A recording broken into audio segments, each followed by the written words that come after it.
day my little robins, it's me Beth, welcome back to the channel, and well, if you haven't already read the title, welcome to my Spotify Wrapped 2023 reaction, or whatever the hell I've called it in the title. Everyone calls these videos something different. This is my favourite time of year because I get to be either like embarrassed or like really proud in like my taste in music. I know I'm a little late to the party, you know, and well, I'm going to slap myself on the wrist, but I've been very busy at work. I've also been ill, and I've had a few nights out, so you know, my body is recovering. These videos are pretty self-explanatory. I'm not actually doing the video this year, I've actually clipped it so we can actually talk more individually about them. See, I like to do something a little different. Before we begin, if you'd like to support me and the channel in the future, you can by clicking a like to show me some love. You can click subscribe and tap that bell to be notified when I upload on this channel. Enough rambling, let's just react to my Spotify Wrapped 2023.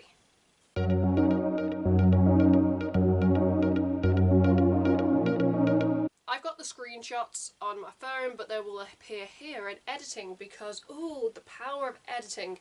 Anyway, it's saying 2023 was a feast for my ears. I listened to 33 genres, pat myself on the back. Now let's see, you know, the genres. I think they did it in like a sandwich form this year. Spotify like doing their gimmicks, and this year it was a sandwich, so let's just move on to my sandwich. I have no shame, I'm just going to say this now, the fact that pop is #1. I know why pop is #1 because I listen to a lot of pop songs, but mainly songs from like the 90s, like early 2000s, a lot of Britney Spears this year, a lot of Black Eyed Peas. I do have a pop playlist that's just my favourite pop songs, you know, T Swift, love her.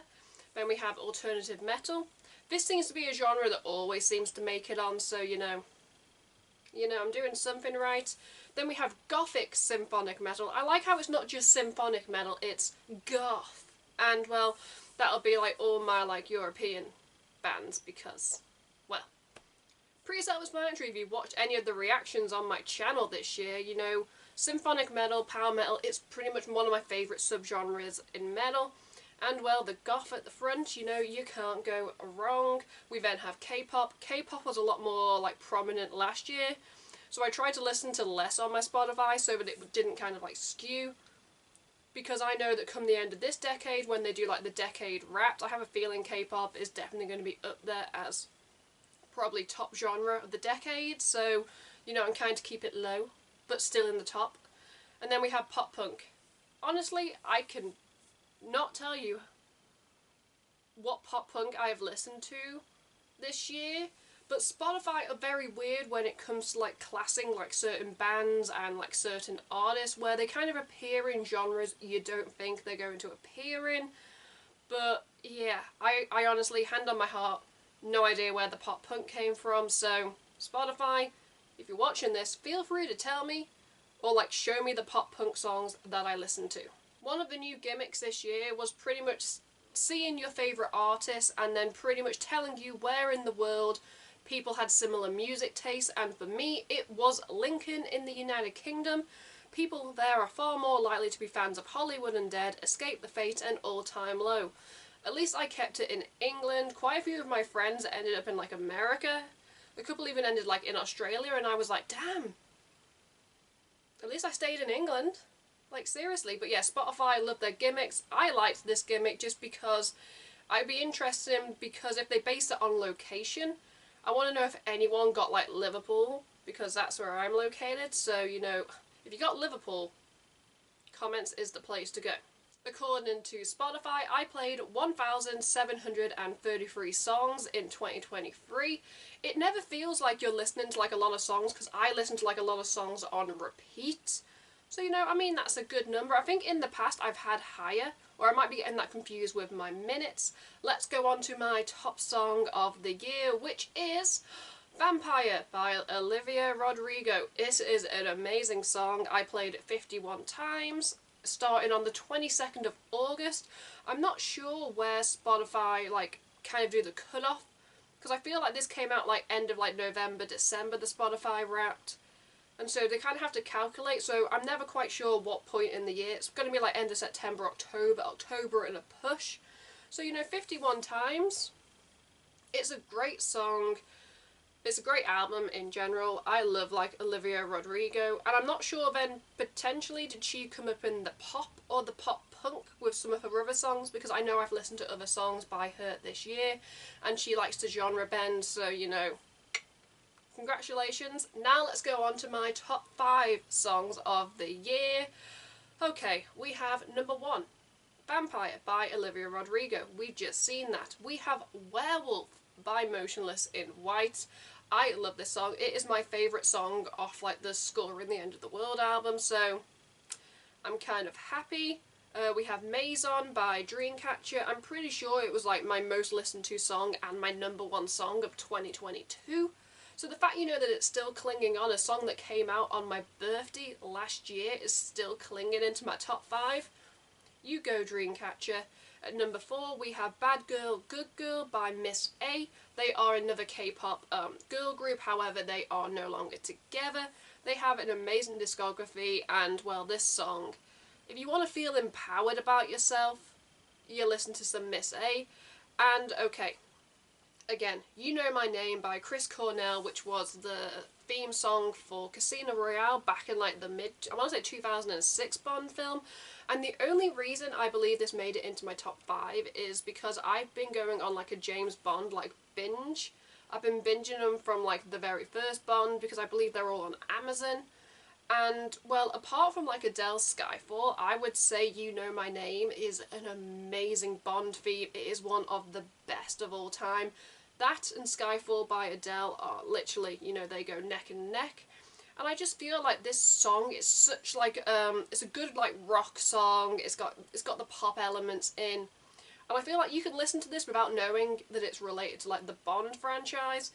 And yeah, that's my reasoning why it made my top 5. I like how they're all songs, you know, that either came out, you know, this is 2023 Spotify Wrapped, you know, we're just gonna leave it there.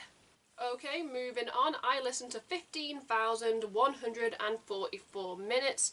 Now I know the reason this is high is because during like when it's light outside here in England, I do walk to work, and at points I was walking back from work when we had like bus strikes, and it can be like a 15-minute walk there, 15-minute walk back. I was going on a lot of walks. So that's why it's so high, because I just love to have my music on. If I'm going into town on the bus, that's like another 10 minutes. So yeah, I believe that's also, I'm not sure about my average so far for like the 2020s, but I want to say like I'm averaging out like 15 to 16,000. So, you know, I'm doing alright. I peaked on the 26th of March with 163 minutes. This is another gimmick this year where they've just gone, okay, this is the day you listen to the most, and I honestly cannot tell you what I was doing on March 26th. So, again, Spotify, if you want to explain, the comments is the place to go. I listened to 450 artists this year, but one came out on top. It was Dreamcatcher. You know, these ladies were very big in my 2022 Spotify Wrapped. I was in the top 1% and I spent 841 minutes listening to them. Now the reason, like I believe also why they were like one of my top artists last year and well this year, is because the K-pop system is very weird when it comes to like music show wins, is they do calculate how many times like a song is streamed. And so like when K-pop groups do comebacks, in order to support them, you do stream the songs a lot just to give them like a few extra points when it comes to like music show awards. So I would say that is why, because Bon Voyage came out and I was like, oh my gosh, that is chef's kiss. And we've had OOTD. I love me some Dreamcatcher. So if you ever see K-pop artists in my top, that is why, because they have a weird system when it comes to winning awards. Another new gimmick that Spotify did this year is how they pretty much announced like your top 5 artists. They decided to tell you the month you listen to them the most, which is really interesting because it kind of like shows like your listening habits throughout the year. So first up is Dreamcatcher. I listened to them, my peak listening month was March. I want to say March going into April, because in the run up to comebacks and then comebacks, I do listen a lot. Beyond the Black, my peak listening time was in May, and I'm trying to remember, is that when the album, did that album come out this year? Did the self-titled album come out this year? I call myself a fan and I honestly could not remember. We then have Hollywood Undead, my peak listening month in June. They did release the deluxe album of the album that came out last year. Oh my god, I'm so happy Hollywood Undead is like still in my top artist, because I am so scared that they're not going to really make it into like my top artist of the decade. They were like my #1 artist of the decade, like the 2010s. Like, album was #1, songs were like, they made up the majority of my top 5 songs, so I'm happy that Hollywood Undead. But yeah, they released a deluxe version of their album, so that pretty much explains that. Then, you know, in March again, we had Sumo Psycho. I went on like a binge towards the start of the year with this band. They are amazing. This could also maybe potentially influence like the pop punk. This is where I'm thinking like the pop punk, because it's like pop punk, rock, metal, ska, a lot of different genre bending. But this could be the only reason why I think they could potentially have made it like the pop punk genre. And lastly, we have Visions of Atlantis in April. I like how they showed me pretty much March, April, May, June. 4 months. They were my peak listening months apparently. Visions of Atlantis, I just love this band so much. Just check out some of the reactions on my channel. I just love Clementine's voice. I just love like the combo of like a guy and a girl singing. Chef's kiss. So yeah, my top 5 artists were Dreamcatcher, Beyond the Black, Hollywood Undead, Sumo Psycho, and Visions of Atlantis. I definitely know Poets of the Fall probably might not make it into my decade. I know we're still like, what, 7 years off? But I feel like last year Poets didn't make it in, or they did but they were towards the end. So I kind of need Hollywood Undead to like claw its way continuously. Because Hollywood Undead in the past has been like 1 or 2, but the fact that it's slipping, I call myself a fan. How dare I? But yeah, I'm not mad at those top 5 artists. It is interesting how usually your top 5 artists, that sometimes translates into like your top 5 songs. But honestly, none of my top 5 songs were related to my top 5 artists, which is very interesting because that's normally how it goes in the past. Moving on. The final gimmick that Spotify Wrapped had this year was they made you reveal, and I think it was something to do with like how you listen to music. And I'm not sure what other people got, but I got the Hypnotist. Your concentration is absolute, friend. You like to play albums all the way through, from the opening track to the final note, which is very true. It was how I was raised to listen to music from start to finish. Yes, nowadays it's so easy, you know, on the streaming thing, you just stream the songs that you like. But this definitely goes back to when I was younger. Every Saturday I would go on like trips with my dad. We would have daddy-daughter day. And my dad is my reason for like my love of like rock, metal. He got me into music pretty much, and you could always guarantee that like the length of like the car ride to and from the place was like the length of like 1 to 2 albums.